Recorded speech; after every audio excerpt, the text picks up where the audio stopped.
औज़ुबिल्लाहिमिनश्शैतानिर्रजीम बिस्मिल्लाहिर्रहमानिर्रहीम।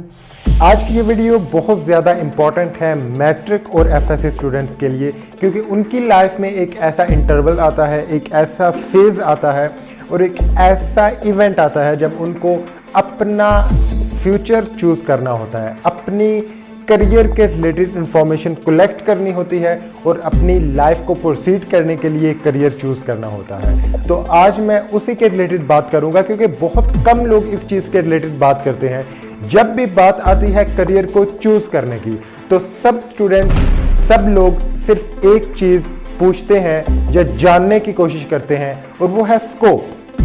जिस स्टूडेंट के बारे में पूछो कि आपने ये चीज़ क्यों रखी, वो कहते हैं स्कोप बहुत है, स्कोप बहुत है। बट क्या, मैं आपसे पूछता हूं, क्या स्कोप ही एक ऐसा क्राइटेरिया है जिसकी बेस के ऊपर हमें एक करियर चूज कर लेना चाहिए, या फिर और भी ऐसी चीजें हैं जिनको हमें देखना चाहिए और उसके अकॉर्डिंग एक्ट करना चाहिए?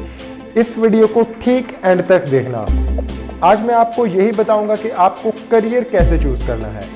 स्कोप जानने से पहले या किसी भी करियर के रिलेटेड इंफॉर्मेशन लेने से पहले आपको कुछ स्टेप्स हैं जो करने हैं, और उनके बाद आपको करियर के बारे में पता करना है कि इसका स्कोप है या नहीं है, या फिर ये क्या है। वीडियो को शुरू करने से पहले सब्सक्राइब के बटन को दबा दें, क्योंकि इस चैनल में आपको इंफॉर्मेशनल, मोटिवेशनल और स्टडी टिप्स के बारे में वीडियोस मिलेंगी। एक खुशखबरी ये है आप लोगों के लिए कि अगर आप चाहते हो कि मैं पर्सनली आपको गाइड करूं, अगर आपको किस चीज़ की समझ नहीं आ रही है, आपके माइंड में बहुत ज़्यादा कन्फ्यूजन है, तो मैंने अपना व्हाट्सएप नंबर शेयर किया है। इस वीडियो के एंड में वो नंबर आपको स्क्रीन में शो होगा, तो आप मुझे व्हाट्सएप कर सकते हो। जो पहला स्टेप है जो आपको करना है करियर को चूज करने के लिए, वो है write down your interest and your powers in the notebook. हर इंसान ये कहते हैं कि अपने पैशन को फॉलो करो, अपने इंटरेस्ट को फॉलो करो। तो यहां पे जो इंपॉर्टेंट चीज है वो है लिखना। आपको सोचना नहीं है, आपको लिखना है, क्योंकि जो इंसान एक जगह बैठ के जितना सोचता है वो उतना उलझ जाता है, चीजें सॉल्व नहीं होती हैं। तो अगर आप सोल्यूशन चाहते हो तो चीजों को लिखो। इसके लिए चाहिए आपको एक पेन या पेंसिल और एक नोटबुक। लेके बैठ जाओ और लिखो कि आपके अंदर पावर्स कौन कौन सी हैं। सबसे पहले अपनी पावर्स लिखो, अपनी स्ट्रेंथ लिखो, आपके अंदर जो पॉजिटिव चीजें हैं वो लिखो। मिसाल के तौर पे अगर मैं आपको एग्जांपल दूं, तो आप लिख सकते हो कि मैं बहुत जल्दी सबक याद कर लेता हूं, मेरी कम्युनिकेशन स्किल्स बहुत स्ट्रांग है, मैं बात बड़ी जल्दी मनवा लेता हूं किसी से, यह भी आपकी पावर है। मैं स्टेज के ऊपर बोल सकता हूं, मेरे अंदर पब्लिक स्पीकिंग की स्किल्स हैं, यह आपकी पावर है।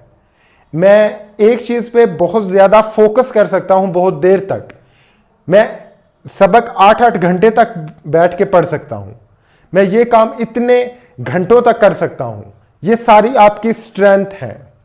मैं रट्टा जल्दी लगा सकता हूं, मेरा रट्टा बड़ा स्ट्रांग है, ये भी आपकी स्ट्रेंथ है। तो आपके अंदर जितनी भी पावर्स हैं, जितनी भी स्ट्रेंथ है, वो सारी लिख दो।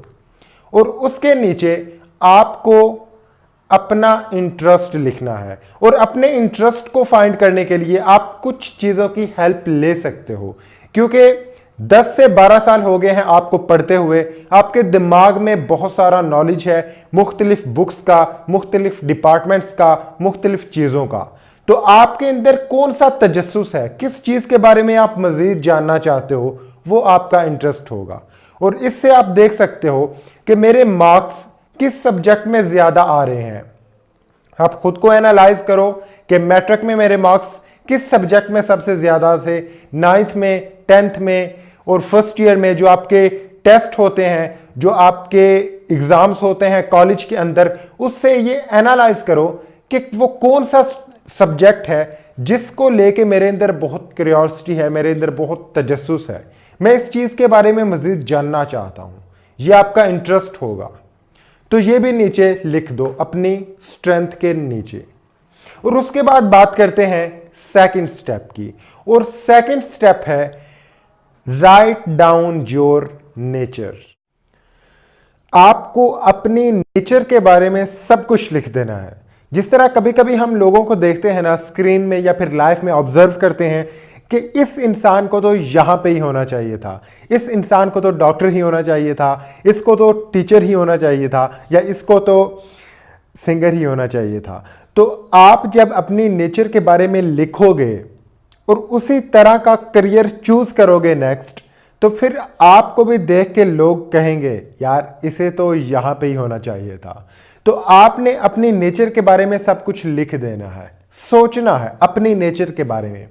और नेचर में क्या क्या इंक्लूडेड है कि आप एक संजीदा इंसान हो, या फिर आपको मज़ाहिया बातें आती हैं, या आप क्या ग्रुप में काम करना पसंद करते हो, या फिर आपको अगर अकेले में काम दे दिया जाए तो आप इफेक्टिवली कर लोगे।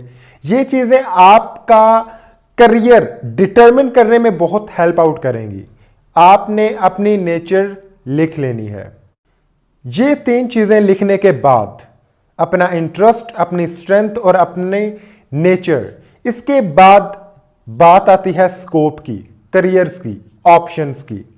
इसके बाद जो स्टेप है उसमें आपने पॉसिबल करियर ऑप्शंस सर्च करने हैं with the help of internet, with the help of your seniors, with the help of your teachers। जहां से भी आपको इंफॉर्मेशन मिलती है ले लीजिए। और मेरे इस YouTube चैनल में भी बहुत सारी करियर के रिलेटेड इंफॉर्मेशन भरी हुई है, डिफरेंट फील्ड्स के रिलेटेड, वो भी आप चेक कर सकते हो। और ऐसा नहीं है कि किसी ने एक फील्ड के बारे में बता दिया तो बस उस पर पक्के हो गए, नहीं भाई मुझे तो यही करना है, ऐसा नहीं।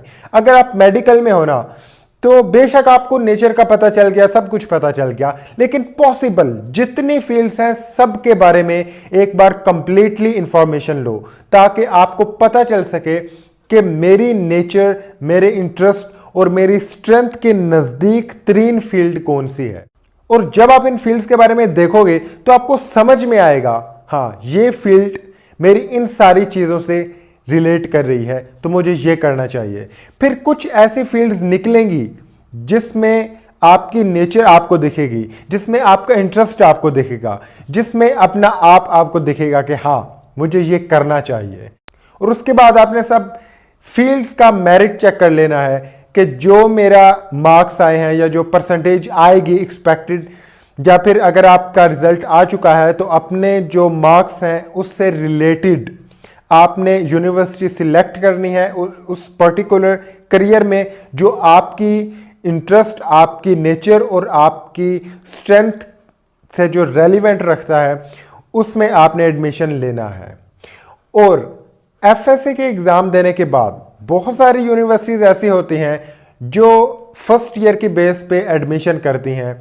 सेकेंड ईयर के जो रिज़ल्ट ऑफिशियली अनाउंस होता है उस वक्त तो उनकी क्लासेस भी स्टार्ट हो चुकी होती हैं। तो आपने एग्ज़ाम्स देने के बाद बैठ नहीं जाना, बल्कि आपने इंफॉर्मेशन लेना स्टार्ट कर देना है कि डिफरेंट यूनिवर्सिटीज़, वो कौन कौन सी यूनिवर्सिटीज़ हैं जो फर्स्ट ईयर की बेस पे एडमिशन ले रही हैं। क्योंकि अगर आप एफएससी का रिज़ल्ट उसका वेट करोगे तो देर हो जाएगी। Wish you all the very best.